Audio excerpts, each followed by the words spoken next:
जय हिंद दोस्तों, कैसे आप सभी। उम्मीद करता हूँ सभी अच्छे हो गए और सभी साथियों की जो तैयारी अच्छी तरीके से चल रही होगी। दोस्तों, आप ही लोगों में से बहुत से भाई बहनों ने हमें कमेंट करे थे कि सर प्लीज़ जो जहाँ 10 ग्राउंड्स है और जहाँ हम लोगों की फिजिकल होने हैं तो प्लीज़ वो ग्राउंड संबंधित कुछ जानकारी हमें उपलब्ध कराएगा। आपने हमें बोली भी थी और बहुत से मैंने बच्चों के कॉल्स में उनसे बात भी करा तो बच्चों ने हमें बताया भी था कि सर प्लीज़ हमें बताएगा वीडियो बना के कि वहाँ की क्या स्थिति है, अभी क्या मेंटेनेंस काम चल रहा है, क्या होता है कि वास्तव में बहुत से बच्चों के दिमाग में कहीं ना कहीं जिज्ञासा रहती है कि जहाँ जिस ग्राउंड में मैं दौड़ने जा रहा हूँ कि वहाँ की क्या स्थिति है, वहाँ का ट्रैक कैसा है। तो ये तमाम चीज़ों के बारे में अपन चर्चा करेंगे।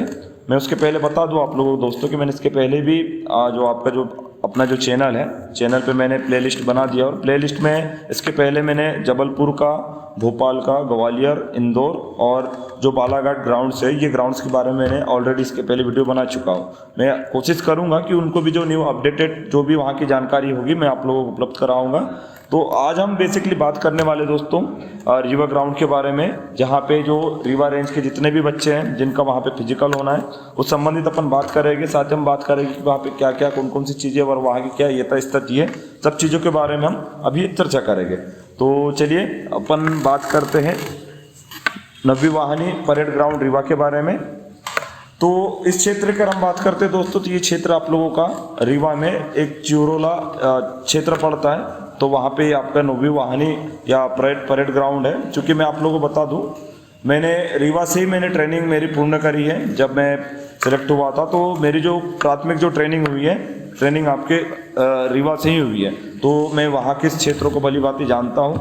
तो अगर आप मान लीजिए, अगर रीवा में अगर आप आ रहे हो, आप आसपास के जितने भी बच्चे हो, चाहे यूपी बिहार के बच्चों के, कि बेसिकली रीवा हो चाहे फिर ग्वालियर हो और मुरैना में लगभग आपको यूपी बिहार के बच्चों को भी वहाँ पे ये ग्राउंड्स दिए गए हैं। साथ ही आसपास के जितने भी रीवा के आसपास के जितने भी जिले, वहाँ के बच्चों को ये जानकारी दी गई। और क्या संभव नहीं हो पाता कि हर कोई बच्चा वहाँ पहुँच सके और वहाँ के ग्राउंड की जो भी क्या स्थिति है वो देख सके। तो चलिए, तो मैं आपको बताता हूँ कि जो ये जो क्षेत्र है ना आपका रीवा में, तो रीवा में एक चिहरोला करके क्षेत्र पड़ता है। तो अगर हम पहुँच मार्ग की बात करते हैं दोस्तों, तो अगर आप अगर रेल से आते हो, बाय ट्रेन आते हो, तो लगभग रेलवे स्टेशन से ये जो आपका जो बटालियन है या जो नवी वाहनी है, ये लगभग स्टेशन से 11 से 13-14 किलोमीटर की दूरी यहाँ की लगभग है। अगर मान लीजिए अगर आप बस से आते हो, ठीक, बाय बस आते हो, तो बस स्टैंड से आप वहीं पे दोनों आगे पीछे नया और पुराना बस स्टैंड है। तो अगर आप बस स्टैंड से आते हो तो लगभग इसकी जो दूरी है बस स्टैंड से इस वाहनी की है, जो आपका जो ग्राउंड है उसकी जो दूरी है लगभग 4 से 5 किलोमीटर की दूरी आपको मिलेगी। अब क्या होता है कि बहुत से बच्चों की रहती है कि जिज्ञासा रहती है कि अगर सर कि हम एक दिन पहले वहाँ पे जाके रुक जाए, वहाँ का पूरा जो स्थिति है स्थिति हम देखें। तो अगर आप लोग एक दिन पहले आते भी हो तो यहाँ की रुकने की व्यवस्था बहुत से बच्चों की रहती है, समस्या है। तो व्यवस्था अगर हम देखते हैं तो रुकने के लिए अगर देखिए भाई, तो स्टेशन के पास लगभग 1 से 1.5 किलोमीटर के दूरी के अंतराल में कोई होटल नहीं है, ना कोई रेस्टोरेंट है। तो आप बेसिकली आप मेन सिटी में आके, जैसे बस स्टैंड वाला एरिया हो गया या फिर जो पीटीएस सेंटर है, ठीक, या फिर आपका जो ग्राउंड वाला एरिया है, तो ये 6 साल पहले की बात बता रहा हूँ मैं कि जब 6 साल पहले हमने जब वहाँ पे ट्रेनिंग करे थे, तो जो वाहनी आपका जो ग्राउंड है, जो नवी वाहनी, वहाँ पे भी ऐसे कुछ होटल्स उतने अच्छे थे नहीं। तो हो सकता है कि अभी काफ़ी डेवलप हो गया हो, वहाँ पे होटल बने हो। लेकिन अगर हाँ अब बस स्टैंड वाले इलाके में जाते हो तो आपको बस स्टैंड वाले इलाके में आपको बहुत सारे अच्छे रेस्टोरेंट मिल जाएंगे, ठीक है, आपको बहुत अच्छे होटल मिल जाएंगे। तो आप वहाँ पे उत्तम दाम में, आप कम से कम दाम में आप बढ़िया वहाँ लॉन या होटल्स में आप रुक सकते हो बढ़िया। फिर सुबह आपको जितने सुबह जाओगे आप उतने सुबह आपको कोई ना कोई साधन, ऑटो, टैक्सी वगैरह आपको वहाँ से उपलब्ध हो जाएगी। तो अब मैं आप लोगों को बेसिकली जो जिस चीज़ के बारे में हम चर्चा कर रहे थे, मैं उस चीज़ के बारे में बताने जा रहा हूँ। तो चलिए अब अपन पहुँचते हैं आपके नवी वाहनी परेड ग्राउंड रीवा में। तो जैसे कि आप लोग गेट में देख पा रहे हो, नवी वाहनी विशेष सशस्त्र बल परेड ग्राउंड रीवा। अब जैसे हम यहाँ पे इंटर करेंगे तो दोस्तों हम सबसे पहले यहाँ के ट्रैक के बारे में बात करेंगे। तो देखिए ट्रैक अभी आप लोग देख रहे हो, चलिए मैं दिखाता हूँ आप लोगों को। तो ट्रैक इसका जो आकार है, आकार बेसिकली यहाँ का गोलाकार है और लगभग आपके पूरे जितने भी ग्राउंड्स हैं, पूरे 10 के 10 ग्राउंड, इनका आकार भी आपको गोलाकार ही मिलेगा।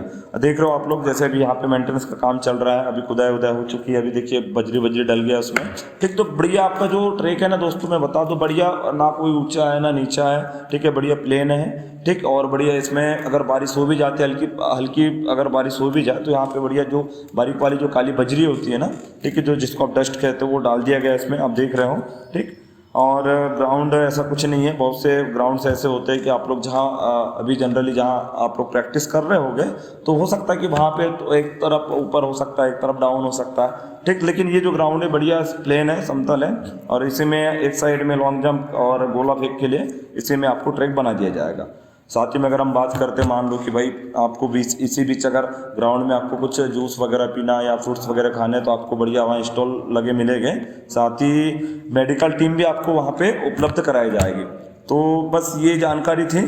अब इसके अलावा अब इसमें और क्या जानकारी दे दी बढ़िया। अभी जो मेंटेनेंस काम चल रहा है, आप लोग देख लियो ट्रैक, है ना। तो एक देखिए ये वीडियो का एक ये रहता उद्देश्य दोस्तों कि कहीं ना कहीं आप लोगों की मानसिकता बन जाती है, हाँ यार कि थोड़ा बहुत, कई बच्चे ऐसे होते हैं बेचारे कि वो एरिया नहीं देख पाते, है ना, उनको नहीं पता होता। तो ये आप लोगों की एक मदद के लिए एक छोटी सी हमारी तरफ से एक पहल है, हम लोगों की तरफ से एक छोटी सी कोशिश है कि मेरे जो छोटे प्रिय भाई बहन हैं कि उनको कोई परेशानी ना हो। तो आप एरिया भी मैंने बता दिया, चिहरोला एक जगह है, वहाँ पे उस क्षेत्र में आपके ग्राउंड आता है। हमने दूरी बता दिया, स्टेशन से भी, बस स्टैंड से भी, होटल की क्या स्थिति है वहाँ पे हमने सब बता दिया आप लोगों को। बाकी ट्रैक व्रैक का हमने ग्राउंड का आपको पूरा हमको जायज़ा उसको हमने करवा दिया। तो चलिए मैं उम्मीद करता हूँ यह वीडियो आप लोगों के लिए काफ़ी जानकारी युक्त होगी, काफ़ी मददगार होगी ये वीडियो। आप लोग मैं कोशिश करूँगा कि और भी जितने जी ग्राउंड्स बचे तो मैं बहुत जल्द से जल्द आपके जो फिजिकल टेस्ट होने उसके पहले तक आप लोगों को मैं उपलब्ध कराने की पूर्ण कोशिश करूँगा। साथ ही आप लोग अपना बढ़िया ख्याल रखें, इंजरी से बचिए, सबसे महत्वपूर्ण है अभी आप इस वक्त अपने इंजरी से बचिए, है ना। और आप जो भी है आप बढ़िया अपन वहाँ 100% देंगे, और मैं उम्मीद करता हूँ सब लोग बढ़िया मस्त अच्छे से तैयारी कर रहे होंगे, है ना। तो चलिए दोस्तों अपना ख्याल रखें, अपन बहुत जल्द दूसरी वीडियो मिलेंगे। जय हिंद।